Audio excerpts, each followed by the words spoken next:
is Princess Jan J. Castillo, and now we're gonna talk about social sciences in the real world. But first, let's have a short recap. Ano nga ba ang social sciences? Ang social sciences ay nag-aaral ng lipunan, ugnayan ng tao at mga sistema ng ekonomiya, politika at kultura.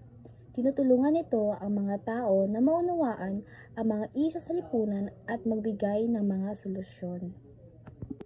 Now, let's go back to the real topic. Social sciences in the real world. Social sciences provides a multidisciplinary and interdisciplinary approach to the society. Tinutukoy ang isang mahalagang aspeto ng agham panlipunan at ang kanilang kahalagahan sa pagtungon sa mga komplikadong istrukturang na problema ng lipunang Pilipino. Ang mga larangan na nabanggit tulad ng economics, agham pampolitika, psikolohiya, hierografiya, antropolohiya, kasaysayan at iba pa.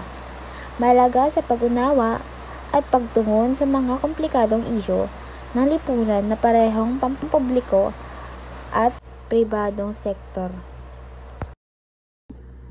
Social scientists. The practitioners of social sciences have different careers depending on their respective degrees and specialization.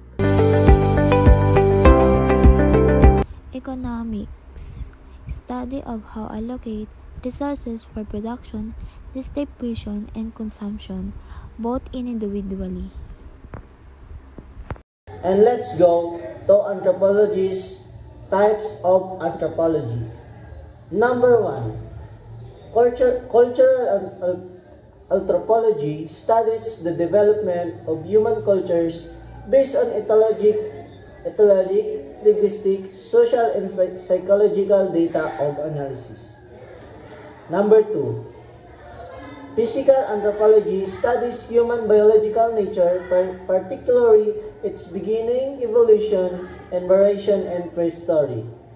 And number 3, archaeology studies human life and its past. And let's go in number 4 and last. Anthropological linguistics studies language in their relationship to the cultures in which they are used. History. Historians study past humans' events to understand the meaning, dynamics, and relationship of the causes and effect of events as they happen through time. Primary source refers to every witness account or contemporary's account about the event. Secondary source, evidence that is not eyewitness account and is based on the primary sources. Political sciences. Political scientists study the different forms and processes of government and the concept of state, power, ideology, and politics, and the effects of this concept on individual and group in society.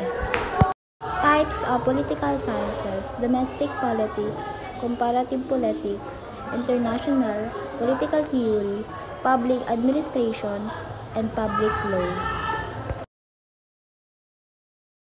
Sociologists study people behavior in groups rather than the individual. Type of sociology: applied sociology, urban sociology, culture sociology, rural sociology, medical sociology, sociology of education, political sociology, and military sociology. Geography. Geographers study the interaction between people and their environment.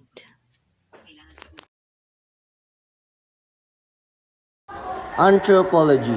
Anthropology, archaeologists, cultural, anthropologists, physical, anthropologists, ethnologists, cultural, specialists, museum curator, academic career, teaching, and research. Economics. Economist, financial analyst, bank officer, investment analyst, business consultant, business auditor, academic career, teaching and research.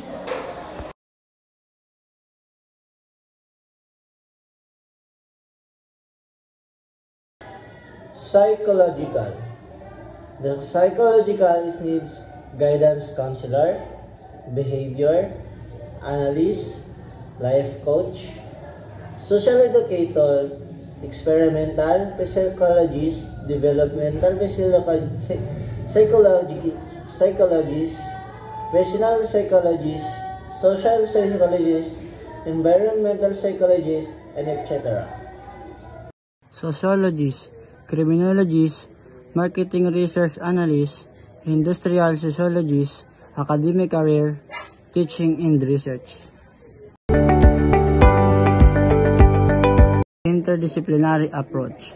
An interdisciplinary approach or interdisciplinarity involves the application of two or more fields of study or discipline to address and answer social problems and issues. Multidisciplinary approach. The multidisciplinary approach improves the application and collaboration of several separate branches of discipline of the social science to examine and solve present-day problems that plague that society from each discipline perspective. Poverty, unemployment, overpopulation, traffic, disasters.